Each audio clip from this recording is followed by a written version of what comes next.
Dive in the Kremlin.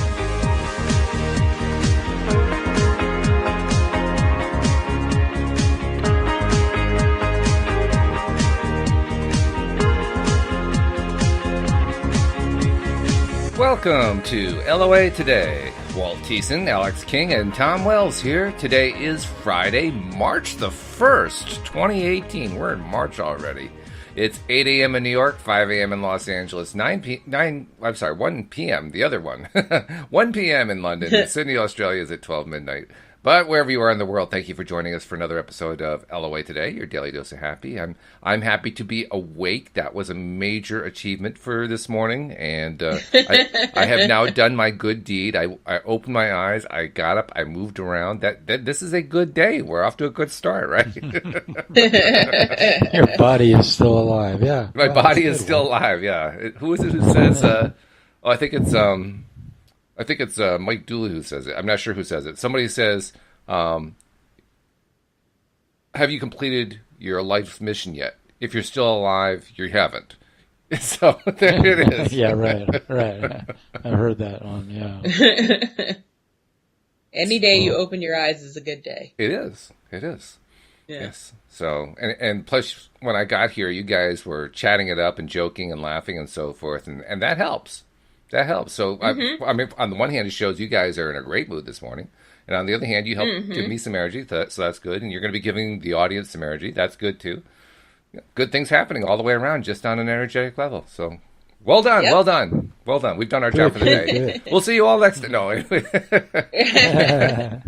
That's your daily dose of happy. That's it right there. Take it or leave it. Take it or leave it. These guys have been coming up with slogans to put on coffee cups, and that's the latest one, take it or leave it. But, yeah. No, I've got one, are you happy yet? Are you happy yet? Sounds like something out of a World War II stereotype with Germans. You will be happy. Oh, no. Okay, no. Dangerous one. Sorry about that, folks. That was just me waking up. I haven't fully opened my eyes yet. It doesn't matter. Apologies to all the Germans out there. Germans are actually very cool people. I got to tell you, too, they have some of the best chocolate in the world. German chocolate. Have you ever had German chocolate? Real German chocolate? I've had German chocolate cake. My goodness. No, I mean real, like chocolate from Germany. No. Oh my goodness. Try it. And when you eat it, you don't have to eat like large chunks of it. You just sample a little bit. You savor it on your tongue. And as it melts, you just fall into this wonderful, joyous state. And you don't have to eat that much. That's what's so cool about it. But it is delicious. Absolutely delicious. So, just saying. Okay, I got to go get some chocolate. Oh, yeah. German chocolate. Made in Germany. Yes. German chocolate. Yes. Makes a difference. Yeah. I've never heard that before. Oh, I'm telling you. You haven't lived. I've heard of it. Yeah. Oh, it is. It's world famous. It is actually excellent chocolate. Well-deserved reputation there. So, anyway. There's a chocolatier down the street from me, so I'm going to have to go and stop in. Wow. Yeah. You're going to walk in the door and ask them, so are you German? No, I'm really point me to your German chocolate. Thank you. Yeah. I'm sorry, honey. We don't have any German chocolate. Oh, no. You go. Then you are not a chocolatier. That's right. Yeah, fake chocolatier. So, anyway, Daily Dose of Happy is here, and we don't really have a lot of questions popping into the comment section yet, so we're kind of on our own for a little bit, coming up with our own questions. And Alyx commented before the show, she's kind of questioned out today, and I don't blame her. I mean, I understand the feeling, because I do this 5 days a week, and after a while, you kind of run out of questions. But, having said that, an interesting question popped up on Facebook today. I thought I'd bring that up as the first one. Somebody said, it wasn't so much a question as it was an observation. The person said, is it just me, or, and I believe it was on the board that we, the group that we live streamed to, the Law of Attraction Changed My Life group. The person said, is it me, or has this group kind of devolved into a therapy group? And it's an interesting observation, because there are a lot of cases where people, and I think the poster cited things like, helping people to find jobs or to improve their relationships or improve their health or all that kind of thing, and doing it on a therapeutic basis. And I figure that's a great question for us because, Tom, it kind of ties into something that you've been kind of beating the drum about for God, it's been 6 to 8 months, something like that, which is that it isn't enough to just say, well, you got to get yourself into a happy frame of mind. You also have to work on what's inside, which is true. You have to work on what's inside. But I'm just curious to know, Tom, what would you have typed as your response if you'd seen that particular post this morning? Well, exactly how did it put it? I mean, it said, "As this group turned into a therapy group?" I mean, that was the gist of it. That wasn't the exact phrasing, but yeah, it just seemed to the poster that the whole thing had kind of devolved into a therapy group for people who are trying to fix relationships and find a job. well, that's for me, everything about law of attraction is about that stuff because that's what my life's been about, and I'm a life coach, and I always get people who are coming to me with those kind of questions. They don't look for a life coach unless they've got some need like that. I don't, and anymore in my own life, I can't draw a line between what is quote unquote therapy and what is law of attraction. I don't think that the two really are separate. I don't see how they're separate because therapy is about life and every aspect of it, and law of attraction is about life and every aspect of it. But it's all about you being the most effective you can be, the happiest you can be, the most fulfilled you, or the most authentic you know. And so authentic is big for me these days, because I don't want to be in denial of anything that's going on inside me because I think it's all divine. I think it's all orchestrated for my good, and it wouldn't be happening if there wasn't something there for me to learn and to grow from. And so I don't see the difference between therapy and law of attraction. I want to alert you, Tom. You might want to back off on your mic just a little bit because we're getting a little breathiness sometimes when you talk. So, okay. ASMR. Oh, here we go. What is that? What does ASMR mean? ASMR. I don't know what it stands for, but it's basically have you ever seen videos of people with those really sensitive microphones and they're chewing pickles? And it's it's supposed to be really soothing to some people, but it really gets under my skin. Yeah. I don't like microphone noise, but I can't hear it on my end. Yeah. Well, that's just it, I put it down here and then hope it doesn't rub on my whisker. No, you're fine. You're fine. That's good. Did that answer your question, Walter? Are you still Yeah, upset? no, I think it's a good answer. Yeah. Are you still upset? Am I still upset? No, I wasn't upset at all. I just thought it was an interesting question. What do you think, Alex? What would you have typed if you'd seen that particular topic? It wasn't even so much a question as a statement, but what do you think of that observation that person made? I think that it reminds me of a very famous character, George Feeney from Boy Meets World, and his famous last line on the very last show was, "The secret to life is that people help people." So, yes, this can be a therapy session, but why shouldn't it be? Why shouldn't people help people if they can? You know, if you're in the place to give good vibes and elevate people to the vibration that you're at. Why not? I agree with you. Yeah. Yeah. In fact, I thought it was interesting that the person was kind of complaining about it turning into therapy, as if therapy was a bad thing. Yeah. Like, what's wrong with therapy? I don't really want to spend all my time in therapy. I actually want to live my life a good part of the time. But yeah. But what's wrong with it? I mean, what's wrong with digging inside and finding stuff that are resistance points and removing the resistance points and making it possible to attract more of what you want to like? What's wrong with that? I don't understand what the person was complaining about, to be honest. What were they expecting? Were they expecting that the group was supposed to be about waving your magic wand? I don't know. I'm not sure what they wanted. I think they're expecting other people to jump on their bandwagon and start complaining with them. Well, that could be. That could be. That's usually what that is. Yeah, yeah. It's like misery loves company, right? Yeah, yeah. Also, I think that a lot of the Abraham stuff talks about not getting into the rabbit hole of analyzing your feelings all the time or looking at them all the time, because you'll just put more and more vibration in that direction, and therefore you'll get more and more of that in your life. You'll more and more see problems, and they'll surface more, and it's almost like a self-fulfilling prophecy, like if you go into the direction of analyzing feelings and looking at it all the time, then you'll just have more and more of that. And that's their argument against the idea of psychotherapy, that it's just an endless rabbit hole you can go down. So. Well, aren't the key words there all the time?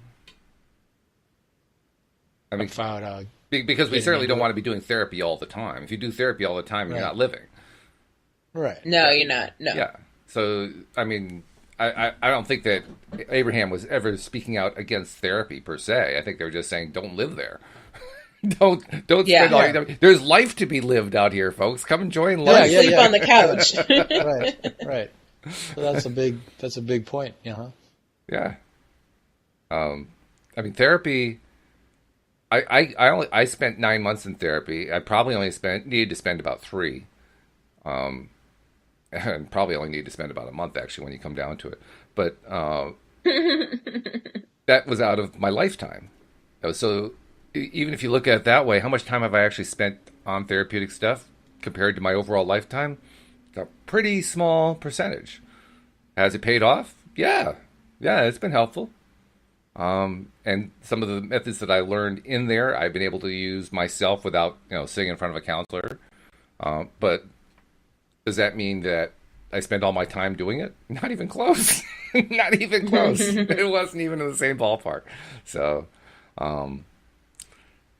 yeah, I don't know. I think it was an overreaction on their part when they posted that. I really do. Yeah. And Alex, I think you're right. I think they were on a track of, why aren't we doing I feel sorry for myself and you should be feeling sorry for me too. I think that's really about. Yeah. Really? But yeah, I think that there are a lot of people who, this is what I call the magic wand phenomenon. They want to have a magic wand that makes the law of attraction work without having to do any internal work, without having to do what it takes to get themselves into that happy place, without having to take any measurements about where they are right now. They just want to wave the magic wand and stuff shows up. Isn't that the way the law of attraction works? That's the mindset. Right. Well, yeah, there is that false idea out there that I get clients like that who call me and say, okay, I want to use the law of attraction and get my girlfriend back. What do I need to do? Yep. It's like, I go, well, okay, let's get started here. And then, 8 sessions later, it's like they're starting to realize, oh, so if I'm not really happy, I'm not going to attract what I want in my life. And, it's got to turn, everything's got to turn back towards their own understanding of their journey through life. It doesn't just happen because they write some good affirmations and repeat them enough, It's almost like we've become clients of the take 2 pills and call me in the morning culture. Yeah. Well, that's the whole culture of modern life in a lot of ways. Right? You want instant gratification. Instant, yeah. Yeah. Yeah.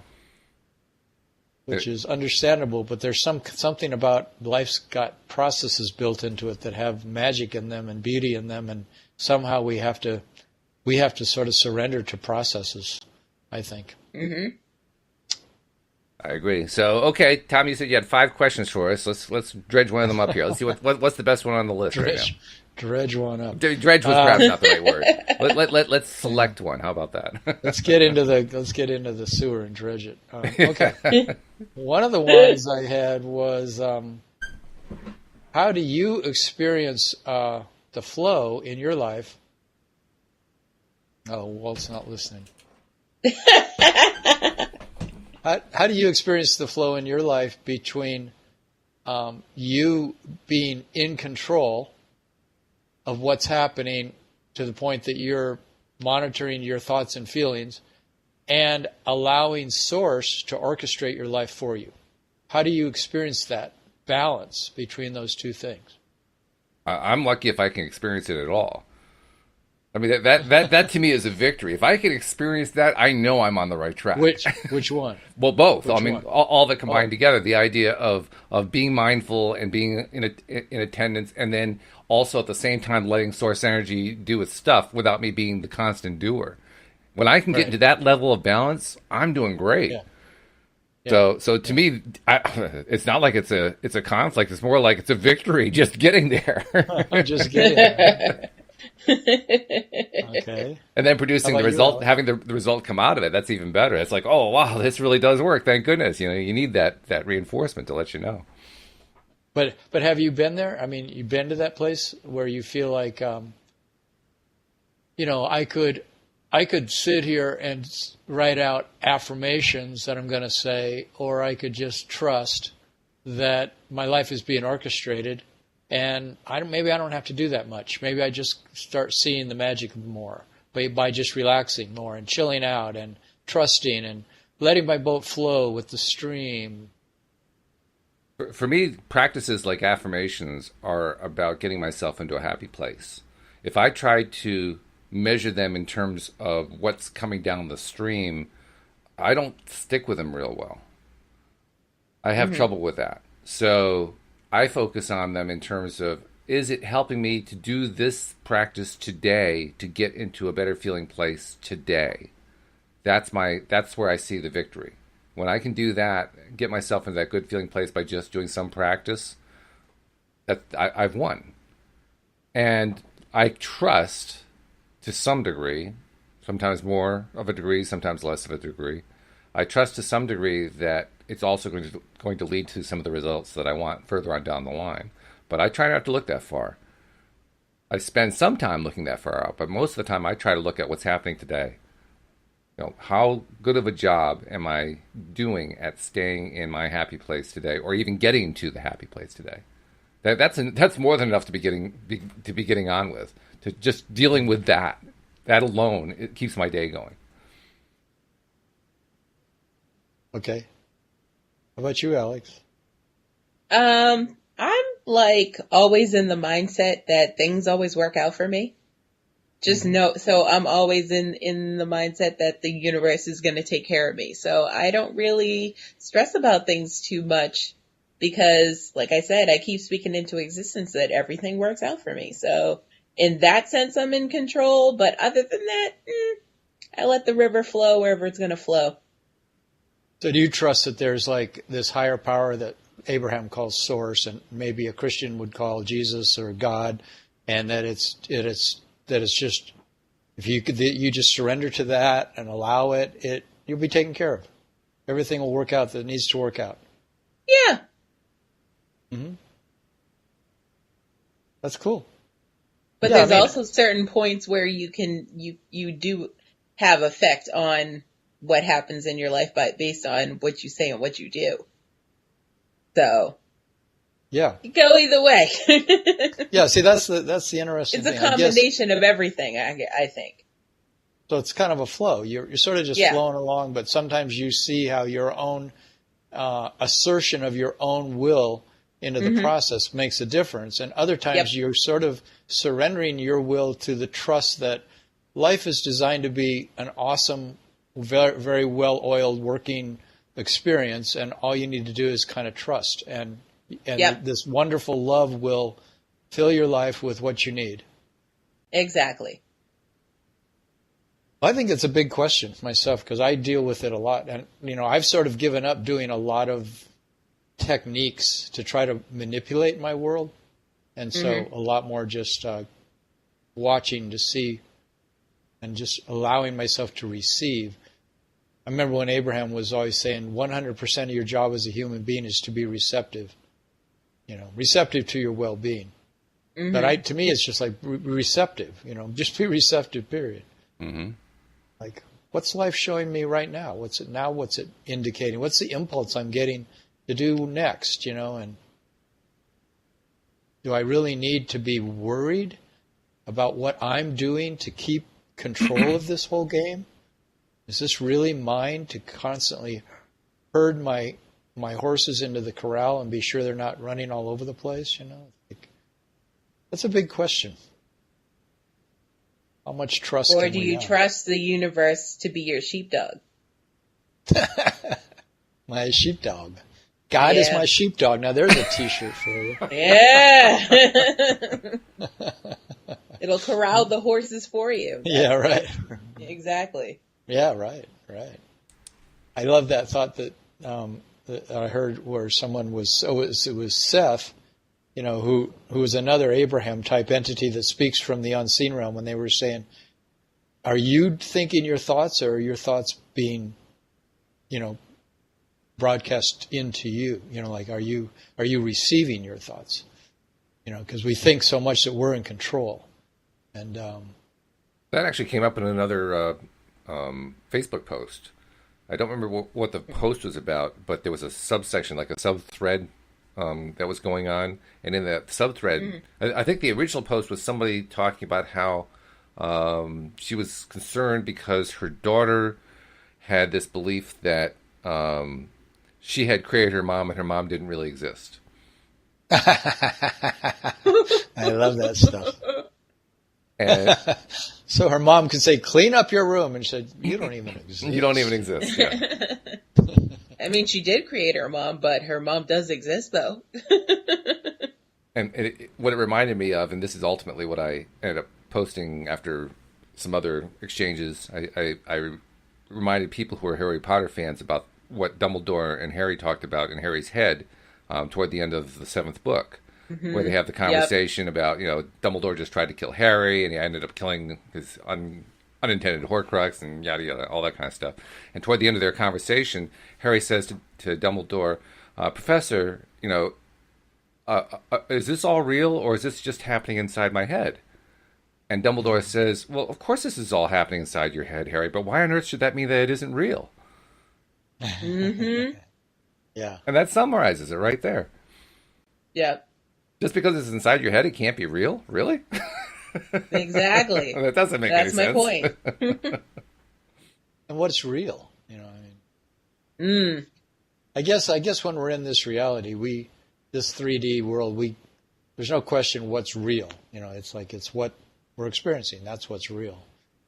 But it's amazing that it is all malleable, and it's all made out of energy, and there is nothing truly solid in the world, But if we got to go with how it seems too, because that's the game here. Got to play in the reality of I was reading this great thing that said the people that are able to shape their reality the most these days are this. I don't know how they tested this, but are the people that are playing a lot of video games, because they're finding that people that are playing a lot of video games are the best lucid dreamers and the best out-of-body travelers, because they're so much spending time in these fantasy worlds that they can go into their own mental fantasy world and go on journeys a lot easier. Interesting. Yeah, I think we're awakening a latent potential inside of human beings through creating this external thing. And now they're making these things you wear, where it's even a more immersive. Yeah, it's even a more immersive technology to. But what I understand, at least from reading Seth a lot, is that that's what we humans are completely capable of. We're capable of realizing that our thoughts are creating everything, and that we could be a lot more into that world of creativity with our thoughts. But that comes back to that same question I'm asking. Are we the creators, or are we receiving from something? And is that other thing outside of ourselves that we're receiving from, or is it inside of us? And is it really us that we call source? Or is there something? Because we grew up with the idea there's something like God, who's this guy in the sky with a big beard and controls everything and all that stuff. But really, everything is indicating it's all inside of us. And so, where's the line? I think it creates an artificial dichotomy there. It basically says it's either we ourselves are doing all the creating through our thought process, or it's source energy that's doing the creating. And I'm asking, why can't it be both? Why does it have to be both? Why does it have to be one or the other? Yeah. So if it's both, then I think the answer is yes, we're doing the creating, and yes, source energy is supporting the creating. Mm-hmm. Yeah. And so the difference between us and source energy is blurred. Well, there isn't really a difference between us in the sense that we're all source energy. The difference, so-called, is that we're also individuals. And I think what confuses us there is we have trouble understanding the idea that we can be part of a continuum and be individual at the same time. We have this belief that somehow if we're individual, we must be separate from everybody else. But it's kind of like saying the same thing as, well, you can't have individual drops in the ocean because once you have individual drops in the ocean, they're all part of the same water. To which I reply, why not? Why can't there be? Just because you don't see the boundaries doesn't mean that there aren't individual drops. What's a drop? A drop is a piece of ocean. So because you can't see where the boundary is, the drop doesn't exist anymore? Really? Interesting. Yeah, well, there's a real famous line from India from some famous teacher, I can't remember who said that, everyone knows that the drop is in the ocean, but few know that the ocean exists within the drop, and so that the entire ocean exists within us, the ocean of the whole universe. And out-of-body travelers say that you're not going outside when you do out-of-body travel. You're going inward into a universe that exists inside. So there really isn't this outside experience. There's really only an inside experience, and whatever that means, But pretty fascinating. I love playing in that whole realm, because I think that's the essence of what I'm doing here as a human being is to get deeper and deeper into that understanding and that experience of what it is to be a creator or to be aligned with Source. That's the main thing Abraham talks about endlessly is, are you aligned with Source? And what does alignment mean? Alignment means you're somehow in that merged field of consciousness where that you are constantly plugged into this ultra beautiful, divine, all-powerful energy, and it's like, what? I'm constantly connected to that. So what's all this, getting so lost in all my worries and troubles and fears? It's like somehow I'm tapped into that. And completely tapped into it, where I wouldn't even be here. And all the trillions of cells in my body are totally aligned with that, or I wouldn't have health. I couldn't talk. I couldn't think. I couldn't do anything. So what is it for me to finally say, I'm not separate. I am aligned completely with that thing. And what is that? How does my life change when I start realizing that? We talk a lot about how when we're in alignment, good things happen. When we're out of alignment, bad things happen, or things we don't like happen. And that alignment is about, like you're talking about, Tom, it's about kind of accepting that we are part of this larger whole. Thing about alignment is also that, as Abraham teaches us, when we're in alignment, what we're really saying is we're in agreement with what all of the impulses from that source energy side of us are telling us. And when we're out of alignment, we're in disagreement with what those source energy sides are telling us. Because there's something about it we don't like. Something about it we don't prefer. And or we're not listening, right? Or we're not listening, yeah. But for whatever reason, we have found a way to disagree. Have found a reason to disagree. And the thing that's interesting about that to me is it leads to the idea for some people that if you're in disagreement, you're in wrong. Which is not the case. We are here. How could you be wrong? Yeah.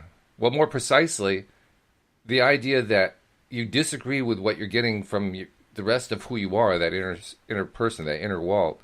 Just because you disagree with it doesn't mean that it's wrong. It just means you're experiencing contrast.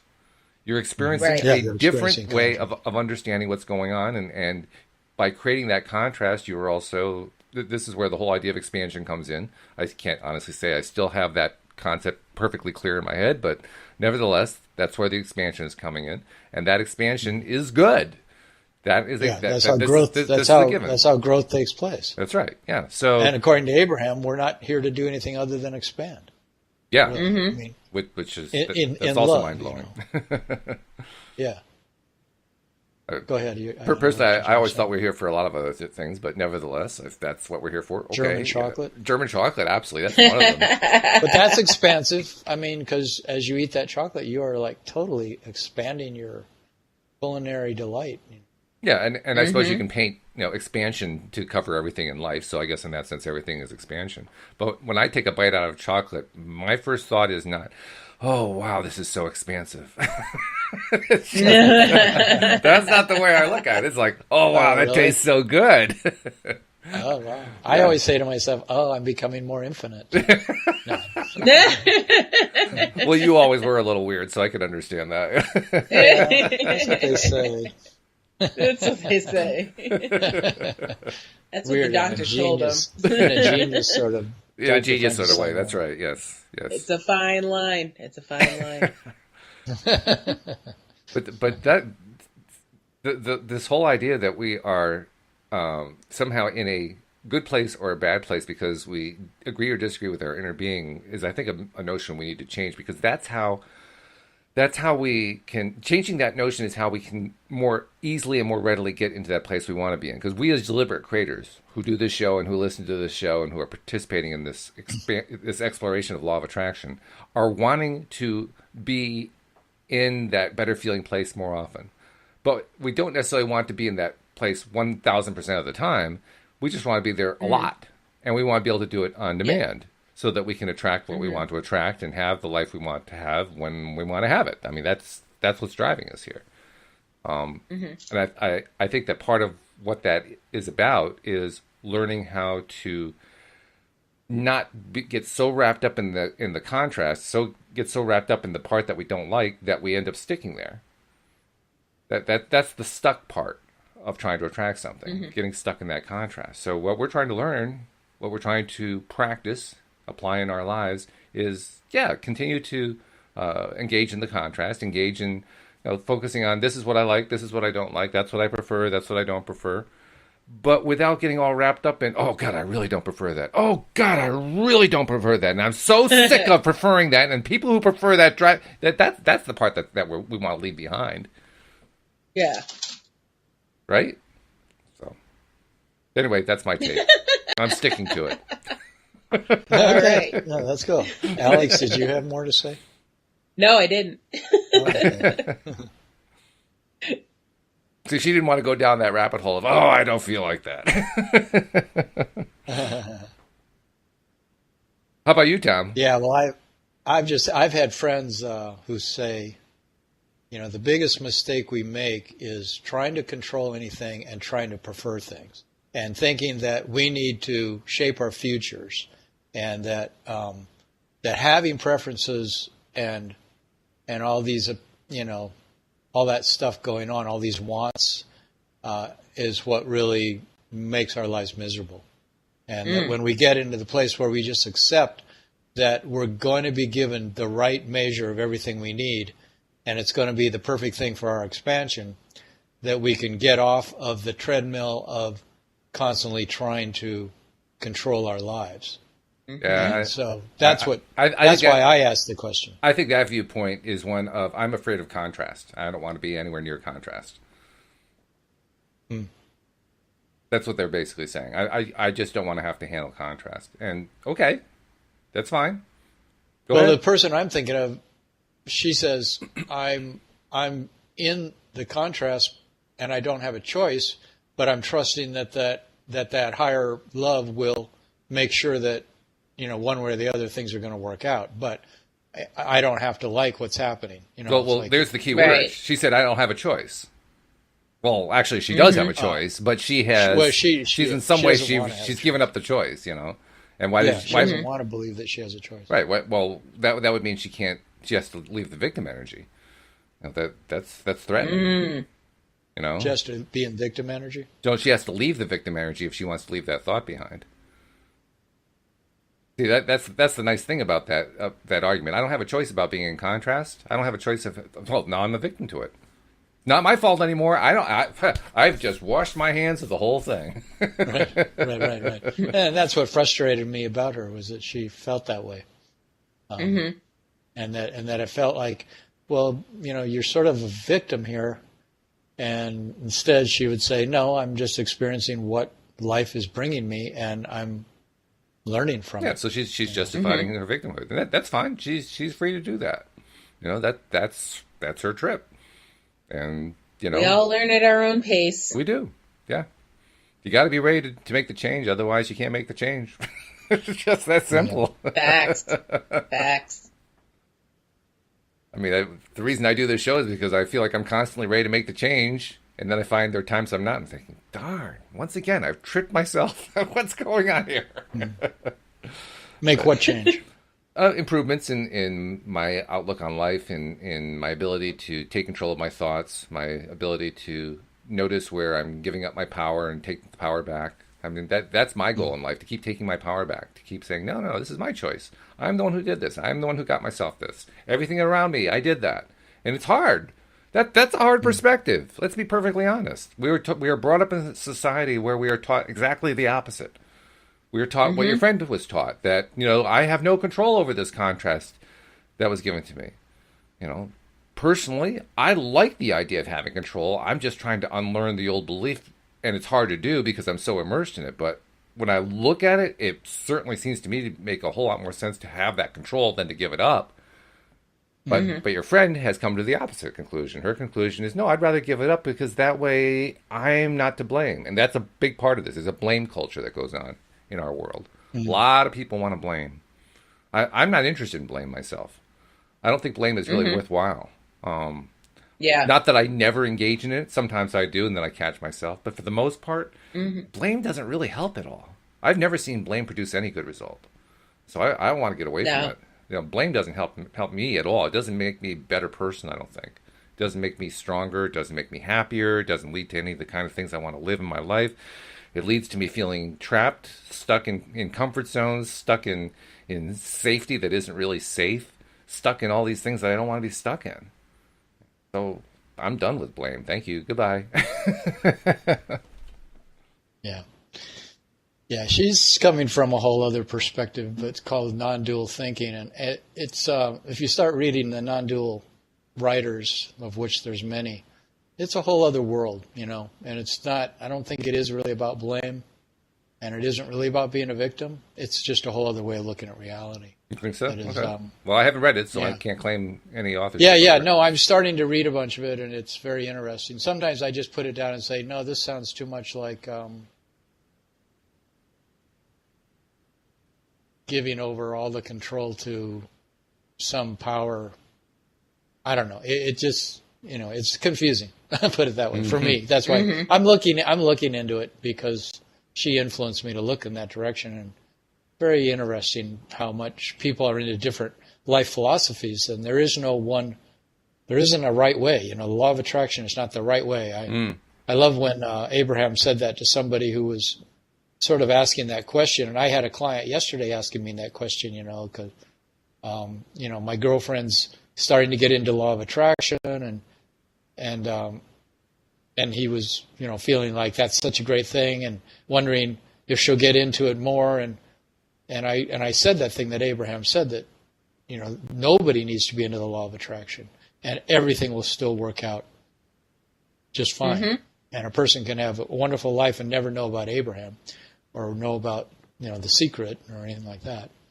I don't know that particular philosophy of duality that you're talking about, but I've heard a number of people refer to duality or non-duality, either way that you want to look at it. But the point is that this concept of duality, I find to be a very slippery concept, just because you ask three people what they mean by duality, you get three different answers. Trying to pin people down on what duality is a little bit... The same tricky. With non-duality. I noticed that all the different people that write on non-duality, they're coming from a really different perspective. Each one of them is based on how it's showing up in their life, and then how they determine it, that they want to talk about it, and how it's basically life philosophies that people are finding work for them. And but I'm finding life philosophies do change based on experiences we have. Yeah. And things come along and educate us in different directions, and then all of a sudden we're influenced in different ways, and we're off on other tangents. Not tangents, but I don't know. I'm finding things are just constantly changing in my world. But there's constants. Like recently I wrote out a sheet of like all the things, all the LOA insights and understandings that work for me in my life. It seemed like they're really solid and clear, for me. But other ones that I was, listening to before from Abraham, don't seem to work that for me that much anymore. They're like, no, there's too much manipulation in that one. I can't go there. So each of us, I think, has to find that balance between what works as a life philosophy for us that really does grow our corn, so to speak. Like we can plant a seed of something in our life, and we can yield the result from it, and feel like that our direct experience shows us that this brings us the happiness that we want, or the money we want, or the relationship we want. By following that path. I just get amused by the people who, I don't care which side of the divide they're on, either the duality side or the non-duality side, whichever way you look at it.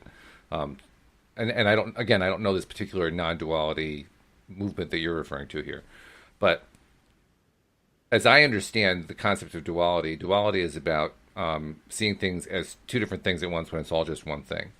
The most common thing looked at is consciousness in its relationship to the, quote, real world, unquote.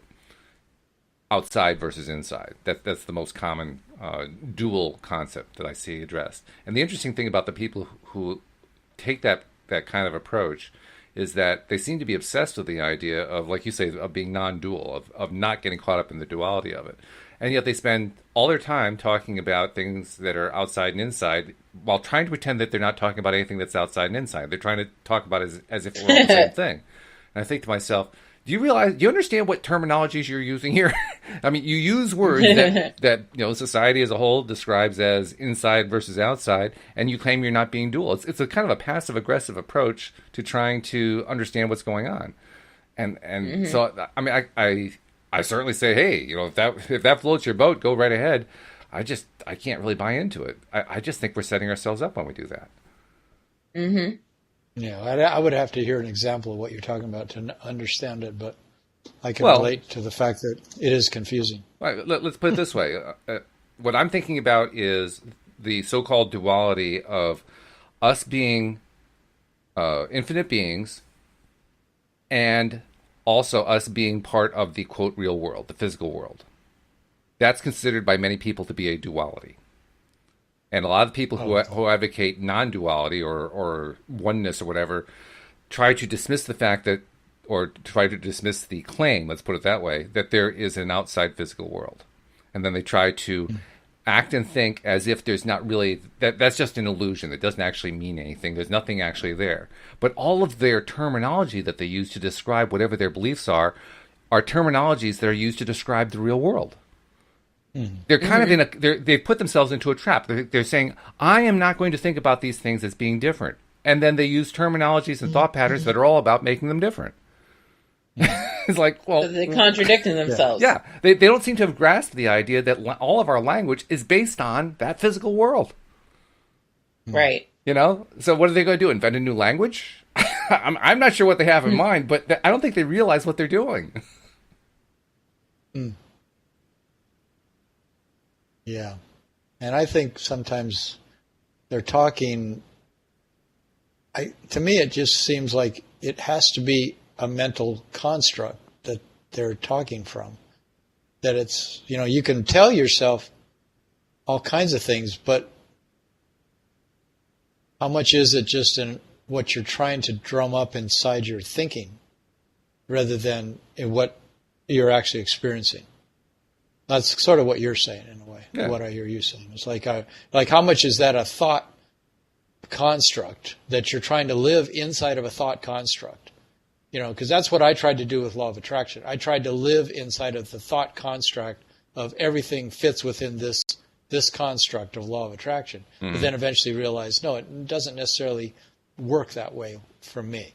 It doesn't necessarily all fit in everything Abraham says or everything Seth says.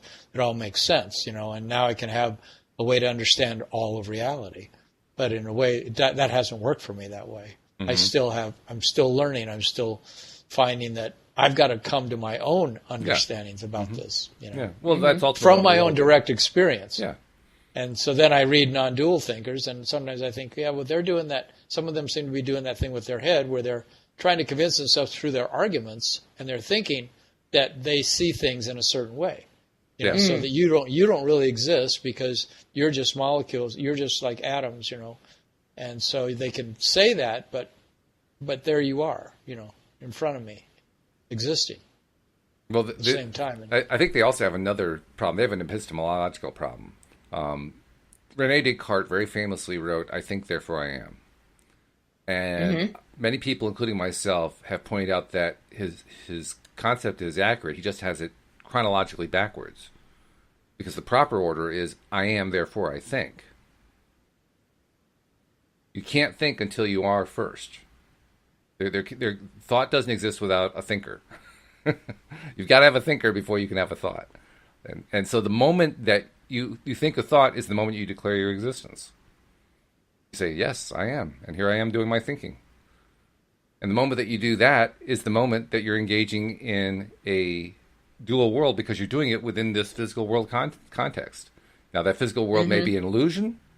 Sure, I can buy into the idea that's an illusion, but you're still doing it in that context. So you got a little bit of a problem if you're going to try to divorce from that context while claiming that you are because you're thinking. It becomes very problematic after a while. I think what we have is people getting all wrapped up about the fact that the world is an illusion. Oh, well, if it's an illusion, then I can't pay attention to it. It's going to distract me. So frigging what? Who cares if it distracts you? You came here to be distracted. You're here to interact with this. You're not here to run away from it. If you were here to run away from it, you'd be dead. That's the point of being alive. To come here to do this stuff. Yeah, right. So, I mean, they're perfectly welcome to follow their own train of thought there. I think they're getting themselves all tied up in knots for no good purpose. I don't see what the gain is, but they apparently get a gain out of it. So, okay, more power to them. Whatever. Yeah, you have to be in their skin and in their world to know how they're seeing it. And I find that so many times I think, like this person I'm talking about, I think I understand her, and then she'll blow my mind, and I'll realize, I don't even know what really she's talking about. You know, I can't just sum her up and put it all in a box and put a bow on and say, I got her figured out. You know, I know where she's stuck, and I can't do that. I find that her concepts and her life experience is way beyond what I want to try to assume I've got figured out. And it's humbling in a good way, you know, because it helps me see. I don't just understand somebody just because I've heard a few things they said, and then I can logically find a way to find fault with it or something. But if it feels off to me, that's one thing. Or I see them suffering in a certain way, then it seems like, well, if they didn't think that way, they wouldn't be suffering like that, you know. And then it really makes sense to me that way of thinking is taking them down a path that I wouldn't want to go down myself. But I really can't get into the understanding fully of the whole thing. You know, my mind's not big enough. Walt, I think you could, but I don't. My mind's I not choose big not enough to. I'm not interested in going down grasp- there. I think it's pointless. I don't think there's any value in it for me, so I don't even go that way. Yeah, right. But hey, they find value in it. That's okay. But that was a good question. What you said you had 5 questions. I think we've done 1. What else did you have? Yeah. Let me go to my notes here. Another one I had was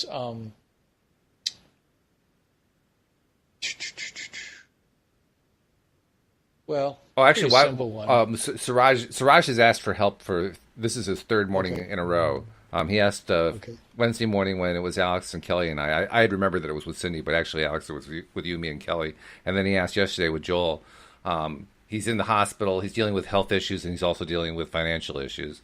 And he was asking for some ideas on how to overcome them, which we've been giving the last couple of days. Today, he's just simply asking, can you help me keep my vibration high at this time? And certainly we pass our wishes along to you for good health and so forth. We hope that you're also taking the steps you need to take, right? Because you're the one who's got to do it. We're glad to give you as many ideas as you want, but you got to think them. You got to do them. You got to act on them. So, are you doing your homework? I mean, you're lying there in bed in a hospital room waiting for the next doctor to come by or the next nurse to come by to take some blood or do a blood pressure or something. What are you doing in the meantime? I hope you're doing the work. We're glad to send you the energy, but you got to do the work, guy. get out your pen and paper and start doing your gratitude list while you're sitting there. Yeah. Yeah. Good one. I like that. One thing I find is really wonderful is to follow your breath and spend time noticing your breath in a more and more concentrated way, and then trusting that in your breath, that concept of prana, as they speak of it in India, and chi, as they speak of it in China, there's total beauty in that breath. And if you spend time with it when you're laying there in the hospital bed and just trust it completely, that it is almost like it's like food for your health, for your healing, and it's food for your every aspect of who you are as a being, is to spend time, quality time, in following your breath up and down, and just notice it. Notice it going all the way down. Notice it coming all the way up. Some people put their focus right at their nostrils. I like to follow the actual motion of, it up and down, and it'll take you eventually to such wonderful places, and it gives you such peace of mind about everything that's happening in your world when you're really giving over everything to trusting the breath. It'll take you out of any kind of pain and suffering. It's amazing what the breath can do. I really have a lot of faith in it. That's a great point. Yeah. That's basically the beginning of meditation right there, isn't it? Well, it is, but we are meditative beings actually in our real sense. And I think we spend just too much time thinking about things. And if we spent more time trusting, and also listen to your body a lot, especially if you're in the hospital, it's like you're in the hospital because your body's telling you something. And if you listen to the sensations in your body and you feel into all the different things going in your body, you don't have to know what their message is to you. You will transform by simply being attentive to all of that, because it takes you out of all this thinking. The thinking is what gets us ill, I think. And I agree. I think. I said think. No, but feel into your breath and into all the sensations in your body, and trust that there's a wisdom in the breath and in your whole body that is totally where your health lies. That's where all your health lies, in that direction. So that's what I would do. See, I got to go see the doctor today and find out if I've got a serious problem, and so I'm getting myself psyched up for that. Psyched up. Yeah, psyched up to go into the doctor. I don't like doctors. I don't like that whole world. I have a great anger about it, and so I'm just so used to it. I'm like, all right, where's the next really? one? Yeah. I used to hate it, but now I'm like, let's just have it be good news. Yeah, well, you're still alive after seeing doctors. That's pretty amazing. Yeah. Well, so are you. So are you. Well, I don't see doctors much at all. I mean, this is one of the first times I have to go. And my brother had to go for the same procedure, and he said, anyway, he didn't like it at all. So, I'm constantly reminded that the more that I focus on what I want, the more I get of what I want. The more I focus on what I don't want, the more I get of what I don't want.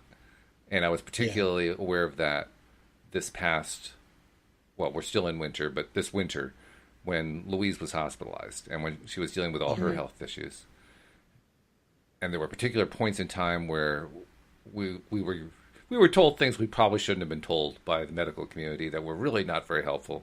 But they did help us, I mean, from a contrast point of view, to put out a huge rocket of desire in the other direction. Like, nope, we ain't going that way. It was pretty strong, Yeah. It was a great reminder that, boy, oh boy, we really do have, I agree with you, Tom, we have that power. We decide our thought process is what creates the sickness, and our thought process is what creates the health. And that's the part that I love. Our thought process creates the health. So anytime that we... And our feeling process. And the feeling that goes with it. Yeah, it's not really much of a thought process if there's no feeling going with it.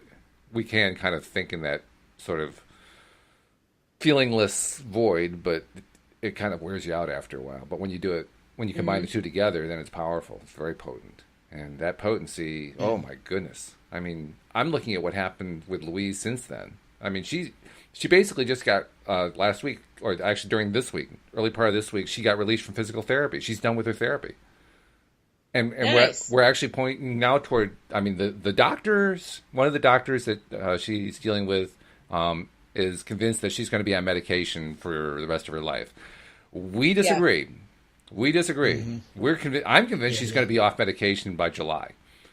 I'm not sure what Lisa has in mind, but the two of us are really thinking, no, this isn't going to go on forever. Because we are going through a weaning down process, reducing the dosages.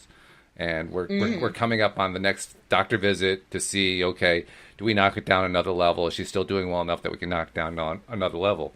And at the rate that they're proposing to go, we can't conceivably be to the point where she's off medication entirely by July. So that's why I'm thinking July is the time. But I mean, it's going to really come down to what her thought process is. How much does she focus on feeling healthy and doing healthy things, and how much time does she focus on feeling sick and doing sick things? It's going to come down to that. Yeah. Because what you focus on is what you get. And that's the amazing thing about law of attraction. Right? Yeah, no kidding. What you focus on is what you're going to get more of. So yeah. How do you get your focus? And that's why I do like to be focusing on my breath and focusing on the sensations in my body, because there's a tremendous, you might say, naturally divine or wonderful organization to the body, mind, and spirit. The combination of who we are as beings, it has an organic wholeness to it that we simply, it's almost like we only get sick in a sense because we've somehow lost touch with some of that. Mm-hmm. And that's what Abraham always says. It's like everything is actually all healed. There's nothing to heal. We have to get back in touch with wholeness. Right. And feeling the sensations in our body and following our breath is a way to trust that there's a wholeness there. There is a complete health that's contained in the breath and contained in the body, and we have to just be listening and feeling and letting ourselves trust it. Right. That we'll be fine. It's like this day ahead of us. There's complete beauty in this day, and it has incredible potential for all kinds of beauty to manifest. And I just need to be in the place where I'm open to that and I'm receptive to that and I'm expecting that. I'm looking for that. And I'm not anticipating another problem. I'm not anticipating the things that are going to go wrong. I mean, if I'm going to go see the doctor I'm going to find out whether I have a really serious problem.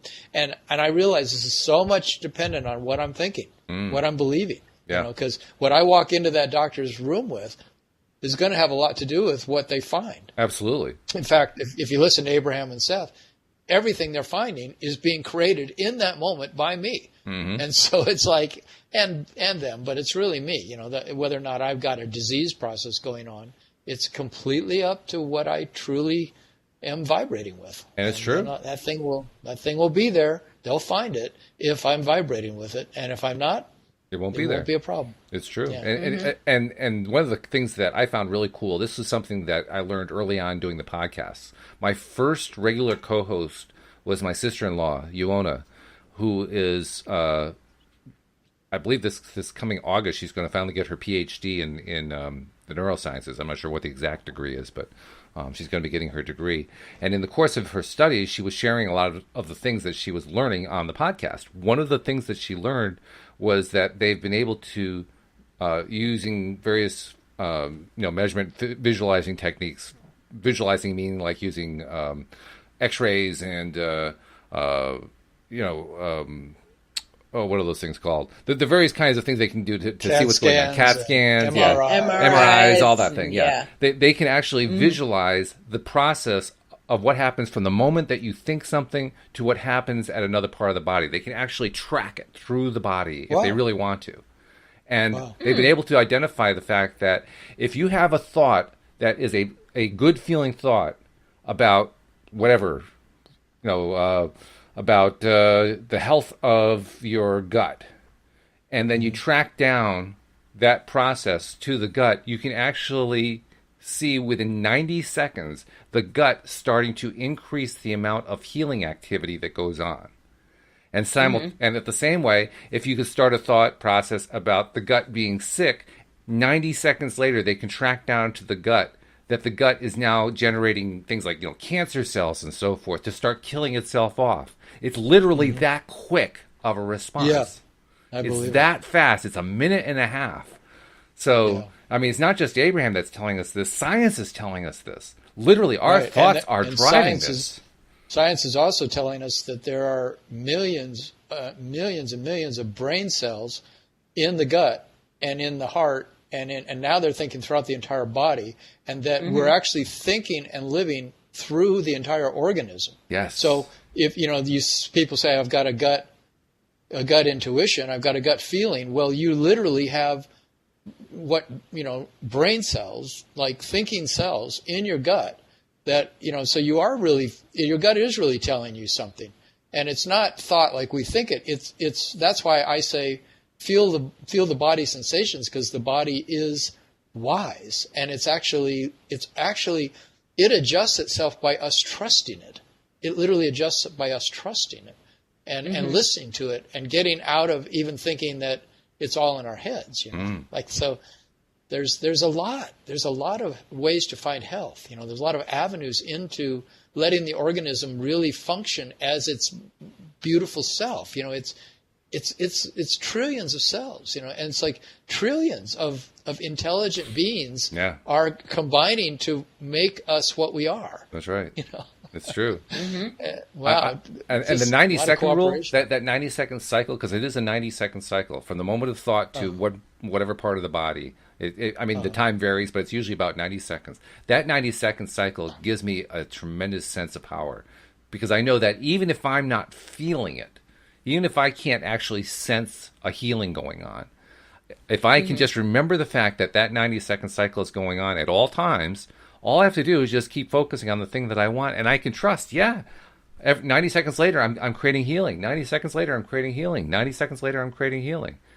It makes it easier for me to stay in that zone long enough to the point where I actually start to actually feel, oh, wow, my leg feels better. It's kind of like a sustainer to get me through that time. Just remembering, that 90-second thing is working every time. Cool. Yeah. It's like that 16-second thing that Abraham said. If you can stay focused on something for even 16 seconds, then it'll attract the next complementary feeling. The next complementary thought will come. And then if you can stay with that, and by the time you do that 3 times, they say you're in a groove then. You're in a momentum that will then really start to roll. And so that's why putting our focus on the thing we want is so powerful. Good stuff.